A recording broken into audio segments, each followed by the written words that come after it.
我平常做见证没有那么紧张，今天人比较多，我比较紧张一点。感谢。是，我姊妹因为没有带那个比较看不上。这隐形眼镜但是不看清楚。对，感谢神，在已过的永远里拣选了我们，使我们在今世重生为神的儿女。感谢我们的父母生育、养育、教育我们，使我们能站在这里。亲爱的家人、朋友、同事及同学、弟兄姊妹、学生们，欢迎你们来参加我们的结婚聚会。谢谢你们的关心与祝福，在爱里的带导和扶持，激励我们往前。愿主耶稣基督的恩与你们众人同在。是感谢的话，实在是说不尽。刚才中部区帮小组这些的见证说我是如何得救，现在我自己也要说一下我是如何得救。我是在去年得救的，那是去年4月，因为我们公司换了新的这些租赁车，那最近我对上车况不是很熟，所以在停车的时候就1名送的车子，是真的是良心过不去的，因为我觉得如果我连擦撞车子都不敢承认，那今天如果发生比擦撞车大一点的事情，那怎么办？所以我觉得说我应该要负责任，因为我觉得这个责任我也负得起来，是，我就留纸条，就当然是他们就讲的来传给我传福音，那我也顺服了，你要我做什么我就来。听听看嘛，因为我觉得说，我都活到37岁了，也不至于说刚是那种初入社会小毛头，对不对？那我也愿意来，因为我之前我们读英文系列有听过圣经，那其实我对神的话是渴慕的，但是因为所以我就来一起来追求，正如弟兄讲的，我自己还主动来愿意来参加这个主日的聚会。这个主日的聚会之中，它的聚集啊，因为我们平常是小区，没有这么多人，但是还是有一定的人数，大概有几个人。那聚会的模式也是差不多像这样子，先有唱诗歌，然后之后才去发表。唱诗歌的这个过程中，会唱到这个诗歌203首。那其中有一段话，他是这么说的，他是说主，修理洁净我，使我成为你运河，道空充满使用我，使我顺服无阻的。我们这个人充满了很多的愁苦，我只能这样说，其实在座很多的福音朋友，人都充满很多的无奈，是我需要被道空，我里面很多的负面的情绪，我需要被道空。这里修理的意思不是修理我这个，是我这个人需要被整理一下，是或者修理我，成为运河。主啊，是真的是有感觉，真的是需要被修理，道空，被洁净，成为运河。主来充满我，要来使用我，成为一个运河。主耶稣。再加上后来的分享，我们一个联长的弟兄，就向众人介绍我。其实那时候我已经没有感觉，这弟兄就在介绍的过程中，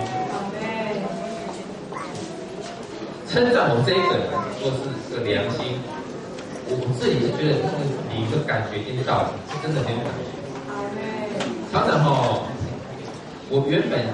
我也不觉得说自己做这样的这种所谓的有良心的事情有什么了不起的事情，但是确实在这个现今的社会中，有些人连这种良心的事情都做不到。但是我发现这里有一群人，他很重视你的良心，很重视你的本质，很看重你的里面内在的东西。哦，主啊，被这一群人来吸引。是，所以就因着后来的这一些过程，我就受尽得救了。对，所以曾经有一个姊妹跟我开玩笑说：“哇，你弟兄是在路边捡到的。”阿妹，阿妹，天上掉下来了，对，这是神送给我的礼物，好，接住了。阿妹，我是在读大学的时候得救的。阿妹，我是北港人，在这个传统的信仰的家庭中长大，从来没有听过主耶稣，直到我大学到台南念书的时候，有机会住在教会中。我记得那时候住在教会中的时候，早晨就会就听到有人喊说：“哦，主耶稣！”有人说：“我爱你。”有人唱诗歌享受神，又听到这个会场里面就声音那个此起彼落。后来那个姊妹们就要我也要试试看，然后我就觉得很不习惯，你们叫我做的事情，我觉得很不习惯，很别扭，无法像他们所说的那样来接触神，觉得这位神对我来说太抽象了。但是我心里面有一个羡慕，觉得姊妹们脸上所洋溢的这个笑容，他们心里面所洋溢的喜乐，是我所羡慕的。所以我后来才明白，原来他们天天所享受的这位神，是他们喜乐的源头。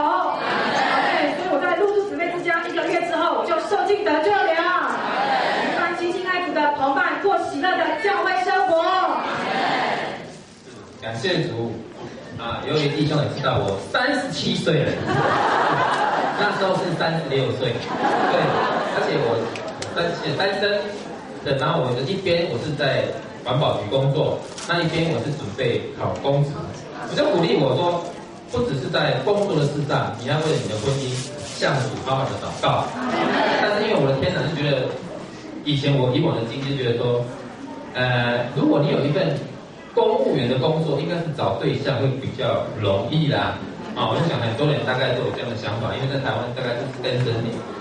所以我也不是很重视的，但是说他印度这个交通还是讲说，因为信主的，那还是要找一个信主的姊妹，那你刚讲到说这个信与不信不能同负一个，就要好好的寻求，一直到了去年。在台南参加一场亲子特会，那个做结语的弟兄就讲到说我们的基督徒常常是过着2套生活，这一套生活是聚会的时候，好像看起来叫朱弟兄好像很进功用，确实是也进功用啦，但是实际上我的光景不是这样子，因为我回家是过一套生活，这个过程我妈最清楚了，我妈每天跟我争取，然后讲说，我当然跟她分享见证。但是我在家里真的是活不出那个见证，因为我那时候是非常沉迷线上游戏的，我很喜欢那个线上游戏的虚拟世界，因为我这个人愁苦嘛，我知道把自己寄托在那个虚拟的世界里面，所以我没有办法活出见证。但是因为弟兄的交通要活出见证，这个是应该过，基督应该是过一套敬虔爱主的生活，所以我就向主悔改，那悔改之后，我也过了一段的敬虔爱主的一套生活。但是因为后来我接触的比较盛行的那个脸书啦，脸书上面也很多的挂着很多的小游戏嘛，那个小游戏也是很吸引人的。我玩了小游戏之后，我发现我又回到那个世界里面，我又回到我之前那个旧的光景里面。也不会觉得有的很多弟兄姊妹也在上脸书，你们大概也不会觉得说点点开心农场有什么大不了的事情。但是你试想过，有一个人疯狂到他竟然开了5个账号，在那边玩小游戏，那太夸张了。但是我就是这种光景，我真的是活不出那个见证。我妈最清楚了，我跟她交通，我就跟她讲说，你可以说很懂啊，是活不出见证。所以我其实知道说我之前那一段那个过一套敬虔爱主的生活，说实在的，那个只是我的行为啦，就是我自己去勉强我自己说是我不能，我现在是个基督徒，我应该这样做，我应该那样做，我在人前需要这样做，那都是我自己在里面，在外面这边劳苦，在限制我自己，都是在做行为，所以我那时候就真的是转向主啊，没有我对真有装备，就讲说我真的是需要一个帮助者来帮助我。那因此我这时候是真的是转向主的，这时候不再觉得说我不需要，我现在应该是认真专心准备工作。这时候我就会说，我真的是没办法好好的准备考试，准备一个考个公职。我们需要先要有这个帮助者，先把我这个不堪的光景，这样被虚耗的光景，先把它改正过来。我那时候真的跟主迫切的祷告，就是我真的需要这位帮助者来做我的活力伴，让我里面真的是活出基督，不是活出做那些劳苦，而是真的把这位基督从我里面活出来。阿妹，这是弟兄许久的那个阿妹，这个婚姻的意向，这个在大学的时候，事实上到了要毕业的时候，在台南的时候有很多的程序，我会借着这次的信息跟弟兄姊妹的见证，告诉我们，当我们在面临人生的转弯头的时候，比如说到我们的升学、就业，甚至我们的婚姻，我们需要在神的经纶这个中心线上经历主的带领。当时听到那个，当时还在大学的时候听到那个婚姻的信息的时候，我只有3个天然的反应。第一个就觉得，哇，这个女生谈恋爱就满了自己那个天然罗曼蒂克的想法，就希望我这个能够找一个能够爱我的人，我爱的人，然后谈一场轰轰烈烈浪漫的恋爱。然后那时候想说，基于优生学的概念，我的个子不高，最好呢我能够找一个个子高一点的弟兄。对，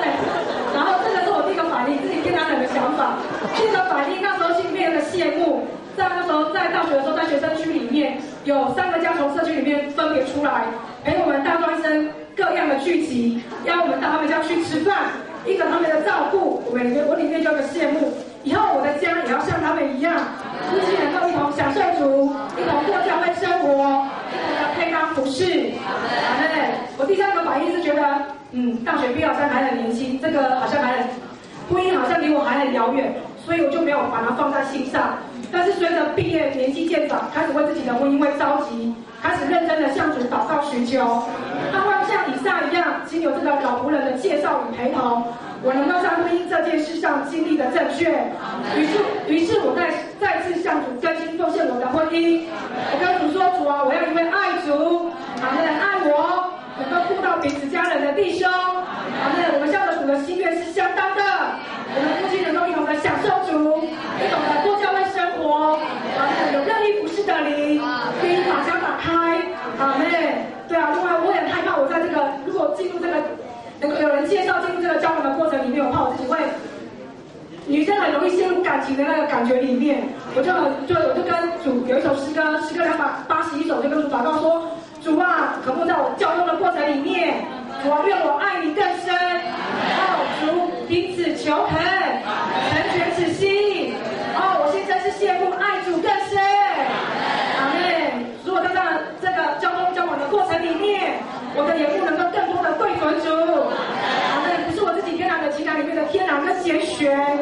因为不是只有提醒我们说，我们自己选会选错，我们自己看会看错。阿妹，我要让主来看，让主来选，我会负责我的一辈子。这个我们的神是听祷告的神，在今年。